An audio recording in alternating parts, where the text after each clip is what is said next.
শ্রী গুরু ভাগবত দ্বিতীয় খণ্ড। মূল রচনা ডক্টর চন্দ্রভানু শতপথী। পর্ব 202। এই পর্বে আমরা আলোচনা করব শ্রী গুরুর কৃপার যোগ্য এবং অযোগ্য ভক্ত। বিশ্বের সদ্গুরুর প্রতি ও যাহারা জ্ঞান প্রদানে প্রকৃত অর্থে সহায়ক ভূমিকা পালন করে চলেছেন, তাহাদের উদ্দেশ্যে আমাদের প্রণতি। যাকে বলা হয় গুরু কৃপা, তাহা মূল রূপে প্রভু কৃপা। গুরু কৃপা হয় যার উপরে, তার উপরে প্রভু শক্তি ঝরে। যথা দান্তরে দান পাত্র, তথা কৃপা তরে কৃপা পাত্র। যদি শিষ্য যোগ্য পাত্র হয়, অনুরূপ গুরু কৃপা যা নাকি শ্রীগুরুর করুণা বলে বলা হয়, আসলে তা ঈশ্বরের করুণা। যে কেউ শ্রীগুরুর করুণা অর্জন করে, সে ঈশ্বরের করুণাও লাভ করে। যেমন কিছু পদার্থ ধারণ করার জন্য একটি পাত্রের প্রয়োজন, তেমনি এমন একটি সঠিক পাত্রের মানে ভক্তের প্রয়োজন। যে শ্রীগুরুর করুণা ধারণ করতে পারে, শ্রীগুরুর করুণা পাত্রের মানে ভক্তের ধারণ ক্ষমতার সাথে সামঞ্জস্যপূর্ণভাবে প্রবাহিত হয়। পাত্র হলে সংকীর্ণ আকার, তদনুরূপ কৃপার প্রকার।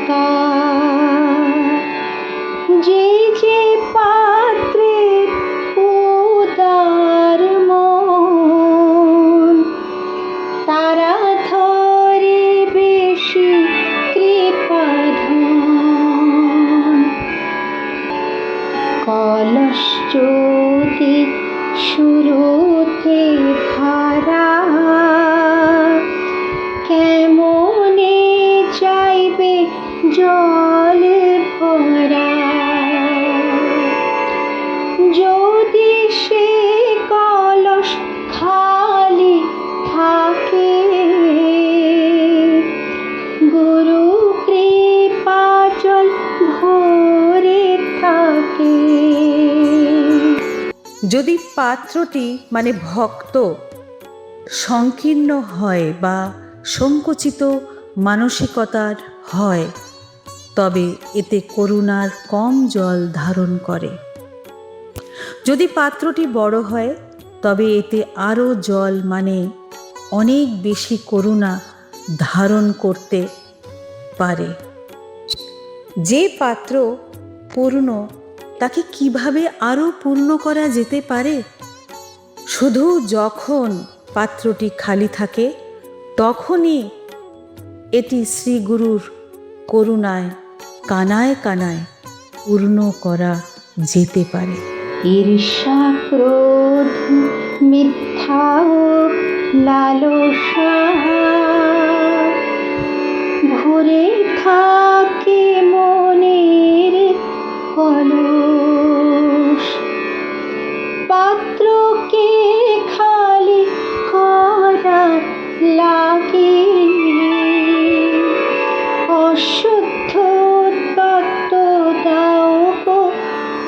থাকে। যখন পাত্রটি মানে ভক্তের মন হিংসা, ক্রোধ, লোভ, মিথ্যার মতো পাপে পূর্ণ থাকে, তখন এটি খালি করার জন্য এই অপবিত্র উপাদানগুলিকে অপসারণ করতে হয়। এর কারণ হলো একই পাত্রে এইভাবে দুটি ভিন্ন উপাদান রাখা যায় না। শ্রীগুরুর করুণা স্বয়ংক্রিয়ভাবে এটি খালি পাত্রে প্রবাহিত হয়। শ্রীগুরুর চরণে আমাদের সবাইকার সাষ্টাঙ্গ প্রণাম।